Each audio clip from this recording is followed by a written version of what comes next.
My stepfather kicked me out at 18 while mom was away, claiming you were an adult now, I'm not running a charity.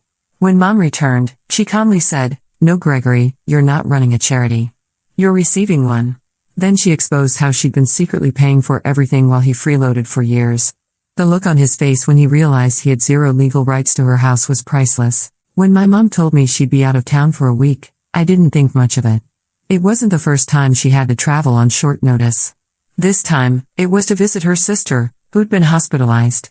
She made sure the fridge was stocked and even left a little extra cash for takeout if I didn't feel like cooking. Before she left, she hugged me tight and said she'd be back before I knew it. I didn't expect her husband, my stepfather Gregory, to be warm or fatherly in her absence, but I figured we could ignore each other for a few days and stay out of each other's way. That was usually our unspoken agreement anyway. Gregory had never hidden the fact that I wasn't his priority. He'd always acted like I was some lingering responsibility he was forced to tolerate. The guy had been married to my mom for 6 years by then, but he treated me like a temporary guest in my own home.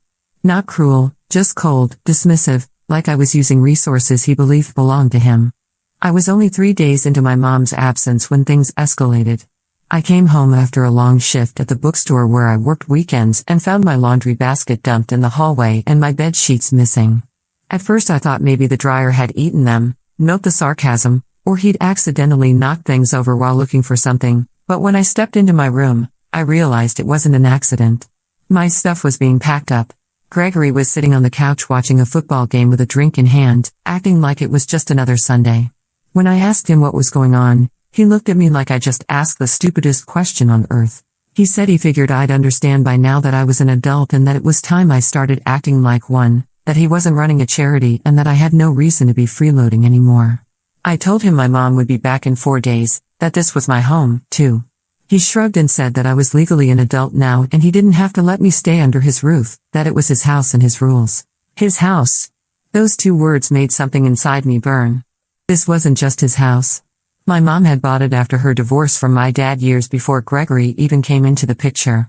But he stood there like he owned the walls, the floor, and every right to decide who lived inside them. When I tried to call my mom, he blocked me, saying she was handling family and didn't need to be bothered with my drama. I grabbed what I could, some clothes, my charger, my shoes, and left. It was around 8 p.m. and I had nowhere to go. I didn't want to tell anyone right away. Part of me was embarrassed, like I'd done something wrong. It was ridiculous, I know. But when someone kicks you out like you're trash, you start second-guessing yourself. I called my friend Abby and without asking for details, she told me to come over. Her parents weren't thrilled to have an unexpected guest, but they let me crash on their pull-out sofa in the basement. I promised it would only be for a few days. The next few nights were the longest I'd ever known. Abby tried to keep my spirits up, brought me snacks, invited me to watch movies, but every time I closed my eyes, I kept hearing Greg's voice, "You're not a kid anymore. Time to stop being a burden." On day 5, I woke up to a notification from Mom. A simple, "Hey sweetie, landing tonight. Can't wait to see you." I didn't know whether to cry or scream. I hadn't told her a thing while she was away. I figured I could handle it. And honestly, I didn't want to be the reason she rushed back or got distracted while dealing with her sister, my aunt's health. But that night after dinner at Abby's, I gathered the courage to text her. I said there was something I needed to talk to her about when she got home, something important. She sent back a thumbs up and a heart. When I walked through the doors of my actual home the next morning, Mom was standing in the kitchen. The moment she saw me dragging in a trash bag of my clothes, she looked confused and then she froze. I said one sentence. She didn't even wait for me to explain. She called out Gregory's name once, loud. He came in from the den, his usual morning coffee in hand, acting like everything was normal. He said something like, "Oh, so the runaway's back, huh?" I swear I've never seen my mom's face fall like that. I didn't have to say a word. She turned to him, asked if what she was hearing was true, that he kicked me out while she was gone. He smirked and said he was just teaching me a lesson in independence, that I needed to grow up sometime. She didn't yell. She didn't scream. She just looked at him like he was a complete stranger. Then she turned back to me and told me to go upstairs and rest. She'd take care of everything. And I believed her. But I could tell even then something inside her had snapped. I stayed upstairs like Mom told me, but it was hard not to listen in. Even with the door mostly shut, the house wasn't big, and the tension practically echoed off the walls. She didn't scream the way I imagined she would. Her voice was calm, low and direct, which somehow made it worse. I could tell Gregory wasn't expecting that. He kept trying to cut in, make excuses, twist words like he always did, but she wasn't having it. She asked him why he thought it was okay to throw her daughter out while she was away. He said I was 18 and needed to learn how the real world worked, that he wasn't running some kind of charity. That word again, charity. I heard a long pause and then I heard her say something I'll never forget. No, Gregory, you're not running a charity. You're receiving one. Silence. Complete silence for a good 10 seconds. I didn't even hear him breathing. Then came the nervous chuckle from him, followed by a very fake sounding, "What's that supposed to mean?" She didn't raise her voice, just laid it out plain. She reminded him of a few facts he seemed to conveniently forget. He moved into this house after losing his job, and she let him do that rent-free. She paid the mortgage, utilities, groceries, and even covered the payments on the car he drove every day. He hadn't contributed more than a few $100s here and there over the last 2 years while working part-time jobs he constantly quit. He hadn't even bought her a birthday gift in the past 3 years without using her own credit card. She asked him point blank what exactly he thought he was offering that gave him the right to evict her daughter while she was out of town. Gregory tried to fight back and claimed he cooked and that he did handyman stuff around the house and that he was the man of the house. But the more he talked, the weaker it all sounded. She said being the man of the house didn't mean pushing her child onto the street like she was some problem to be dealt with, especially when the person doing the pushing was living off her money the whole time. I didn't even realize I was crying until I looked down and saw the front of my shirt damp. And for the record, I cooked. This wasn't just about being kicked out. This was years of watching this man slowly chip away at her confidence. Years of him making subtle digs about her age, about how she lucked out finding someone like him, about how clingy I was. I guess I never really knew if she saw it, but now it was clear she did. She told him to leave. Just like that. He laughed at first, thought she was bluffing, but when he saw she wasn't, he started switching tactics. First came the guilt trip. How could she do this after everything they'd been through? Didn't she remember their wedding vows? Then came the anger, saying she was just a bitter woman who let her bratty daughter run the house. And when none of that worked, he went quiet. I heard the front door slam not long after. And later that afternoon, Mom came up to my room with a cup of tea and sat beside me. She didn't say much, just rubbed my back for a minute and told me everything was okay now, that I wasn't going anywhere again, not unless I wanted to. When I asked her why she hadn't said anything all these years, she just sighed. Said that sometimes you want something to work so badly that you ignore the cracks. And sometimes you think keeping the peace is the best way to hold your home together. But when he crossed the line and hurt me, she realized something important. There's no peace in a house where your child doesn't feel safe. Then she told me that Gregory didn't just get kicked out. He got cut off completely. My jaw dropped. Apparently, the whole time they were married, she'd been careful. The house was still in her name. She never added him to her will. Every joint account had a cap, and she kept a big savings account in her maiden name. Gregory had thought he was entitled to everything, but legally, financially, he had nothing.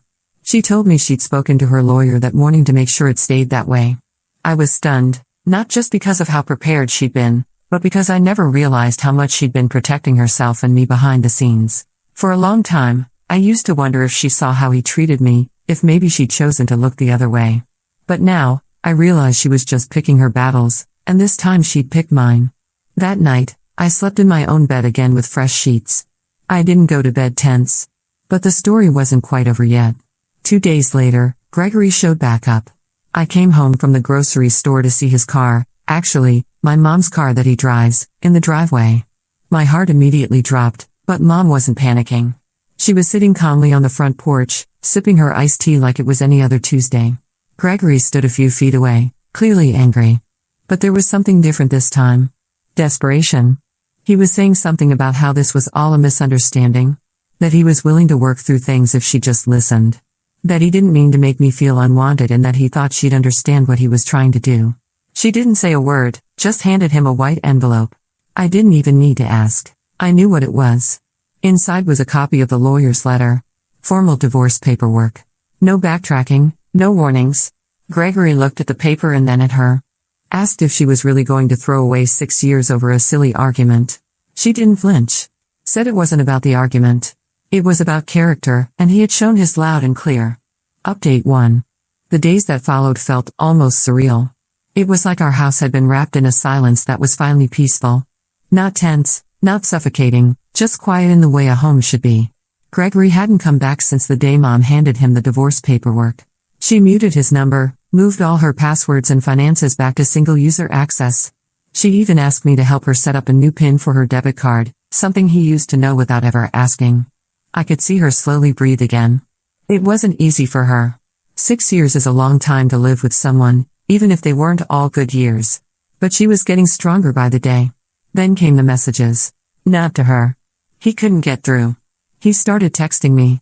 At first, it was smug stuff. He said he hoped I was proud of myself for ruining a marriage and breaking apart a family. He acted like I was the problem, that I must have manipulated my mom into turning on him. I didn't respond. Then his tone shifted. He said he forgave me, that I was just a kid, that he knew I didn't understand grown-up stuff, and that my mom had always been emotionally unstable anyway. I still didn't respond. And finally, he begged. He said he had nowhere to go. That he'd been crashing with a friend, but it wasn't working out. That he missed the house, the routine, the meals, even the little moments. He called me kiddo in one of those texts like he used to when things were normal in the very beginning. But there was no warmth behind it anymore, just cold calculation. I showed Mom. She just sighed and told me I didn't have to carry any of it.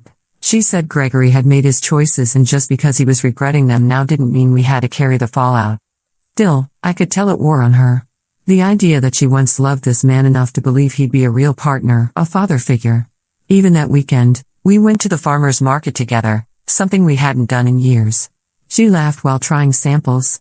I picked out weird jams just to see her face scrunch up. And for once, we didn't talk about Gregory. It felt like starting fresh until Monday morning. Gregory showed up at her work. He stood outside the building like some lost puppy. At first, her co-workers thought he was there to surprise her or something, but she was horrified. She walked past him without stopping. He followed her. She had to tell him in front of everyone that he needed to leave, that their relationship was over and his behavior was completely inappropriate. Security had to get involved. And that night, we talked again. She told me something that finally put everything into perspective, something that explained why she held on so long. It wasn't just love, it was guilt. When she met Gregory, she'd just come out of a rough patch. Years of being a single mom, struggling to keep up with bills, dealing with loneliness and worrying constantly about whether she was giving me enough. Gregory came into her life at a moment when she felt empty. He was charming, helpful, and knew exactly what to say. He never came on too strong. Instead, he slowly wrapped himself around our lives, doing little things that made her feel seen and supported. At first, it seemed harmless. But over time, she started to notice the manipulation, the way he'd sulk when she spent too much time with me, the comments about how hard it was to support someone else's kid. She said she stayed because she felt like she owed him for being there when things were bad. But this past week had reminded her of something important. She didn't owe anyone anything that came at the cost of her dignity or her daughter's safety. Then she told me something else. She had quietly started the process of selling the house. Not because she wanted to run away from the memories, but because she wanted a full restart. We'd moved to a smaller place, something just ours. The next day, we started packing. Not everything, just a few boxes of things we knew we'd want with us. A week later, Gregory tried again. This time, he emailed her. He said he had spoken to a lawyer and wanted to reassess the division of assets. He claimed he had put years of work into their shared life and deserved some sort of compensation. But here's the thing. Legally, he had no leg to stand on. Their marriage never involved joint ownership of property. Mom had protected her assets from the very start. She had a prenup he once laughed off, calling it a formality. Turns out that formality saved her everything. Her lawyer sent a formal reply. No assets were being divided, no spousal support, no right to the house, the car, or her accounts. And then just like that, Gregory disappeared. No more texts, no more emails. He was gone. It's been a few months now. We moved into a 2-bedroom place closer to downtown. It's smaller, older, but it feels nice, warm. Mom's smiling more. She finally joined that yoga class she used to talk about, but never had time for. I started working part-time at another bookstore near the campus I plan to attend next semester. Update 2. It had been almost 2 months since we moved into the new place, and life had slowly started to feel steady again. Our home wasn't fancy, but it was warm in the way that mattered. It had mismatched furniture and boxes we still hadn't fully unpacked, but it was filled with peace, laughter, and a lot of tea nights on the couch, watching reruns of old shows we both liked. Mom seemed lighter. There was a kind of brightness in her that I hadn't seen in years. Not forced happiness, not putting on a brave face for me, but real unfiltered joy. I knew she still carried some guilt over what had happened, but I also knew she was done letting Gregory's shadow linger in her life. We thought he would only appear when the cooling-off period was over. We were wrong. Gregory reappeared in the most ridiculous way possible. One Saturday morning, while I was helping Mom unload groceries from the car, we both froze at the sight of a black sedan pulling into the parking lot. It wasn't a flashy car, probably rented or borrowed, but we both knew who it was before he even stepped out. Gregory. He was wearing a cheap button-up, sleeves rolled, trying to play the casual card, like we'd all just bump into each other like old friends. Mom told me to stay back and quietly handed me the keys so that I could take the bags upstairs. I didn't go upstairs. I stood behind the corner wall of our building and listened. I wish I hadn't, but I couldn't help myself. I was worried about her safety, too. He started with a fake laugh, said it was crazy running into her like this, even though it was clear he'd gone out of his way to find our new place. He claimed he just wanted to check in. Said he'd been doing some thinking and a lot of growing up over the past few weeks. He said he realized he made mistakes, that he was stressed when he kicked me out, and that he reacted poorly. Then he tried a line that made my stomach turn. He said that maybe now with some space we could all be a family again. Mom's voice stayed calm. She told him he needed to leave and not come back. She reminded him that they were legally separated and only waiting for it to finalize, and any further contact would be considered harassment. That's when his mask cracked again.